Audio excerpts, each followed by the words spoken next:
Welcome back, DPReview TV viewers. It is Chris Nichols here, and today I'm looking at the Sigma 20mm F1.4 Art series lens, their latest in their ultra-wide and ultra-fast prime lens option. Now, just like I did previously with the Sigma 24mm 1.4 Art series, which was released alongside this particular lens, I'm going to test this today on the Sigma FPL camera body. Despite what I might think about that camera body, it does have a beautiful sensor, lots of detail, and it's excellent for testing lenses. So let's get to it.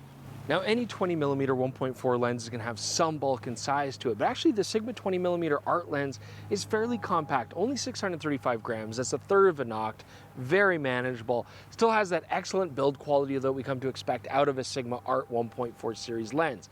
So, 82mm filter thread, that push button hood that locks, which you really like the design of, nice manual focus ring, aperture ring, nice, responsive, good haptic feedback. I do like that you can declick that if you want it to be smooth. I also like that you have a locking mechanism here, and that not only can lock it into auto mode, it can actually also lock it when you're into your manual aperture mode so you don't accidentally go into auto mode. That's actually a really nice feature.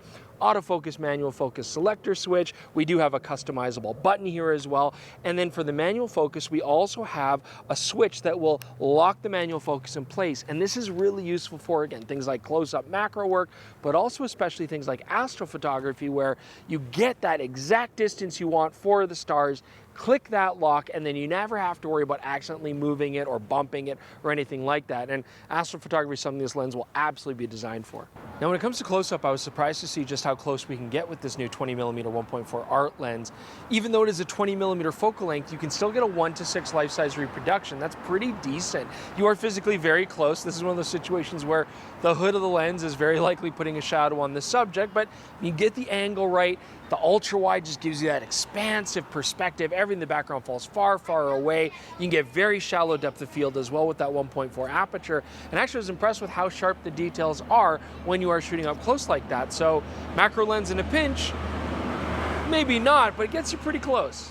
So let's talk about autofocus performance here on the brand new 20mm lens. Like many other Sigma lenses, this is using a stepping motor, but it's smooth, it's quiet, and it's plenty fast. I'm not noticing any issues, especially when we're talking about such an ultra-wide focal length.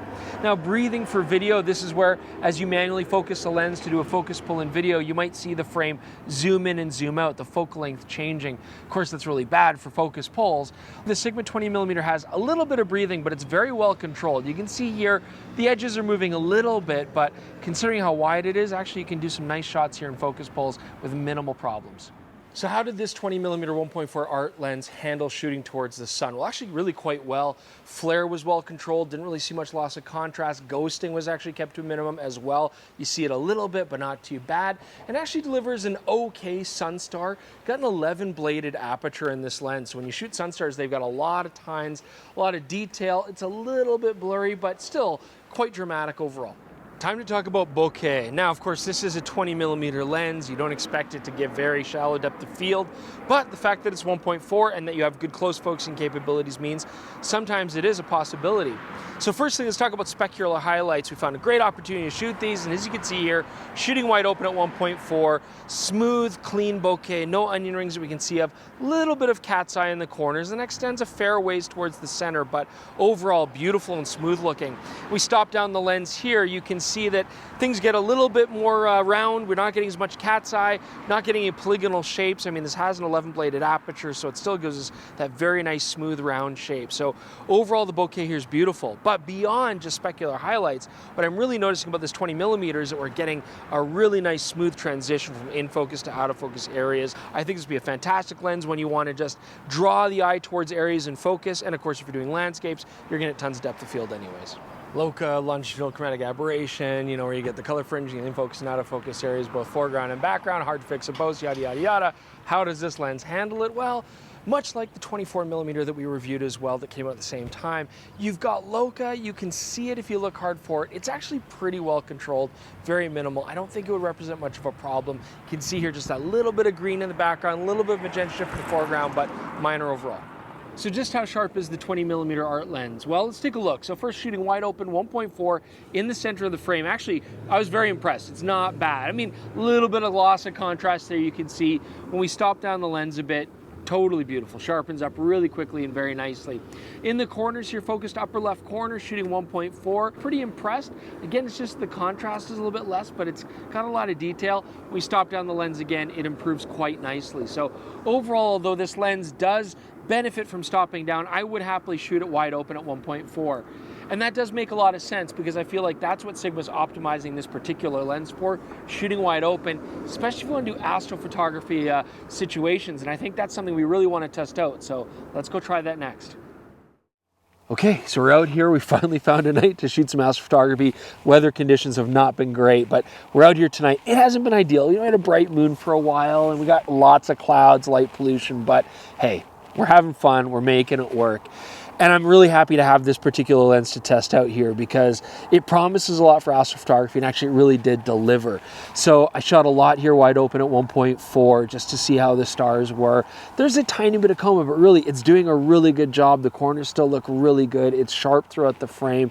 You know, I went and did some shots at f2, stopping down a little bit, you know, just to see if there's any difference. But really, I'd happily shoot this lens wide open. That's a big advantage when you're out here in the dark. I was able to keep my exposure times fairly short, you know, around 4 to 8 seconds in most cases, and I didn't have to crank my ISO very high. So this was an excellent lens for astrophotography tonight. So if you're looking for an ultra wide prime and L mount, honestly, there aren't many choices. I mean, this is a great way to go.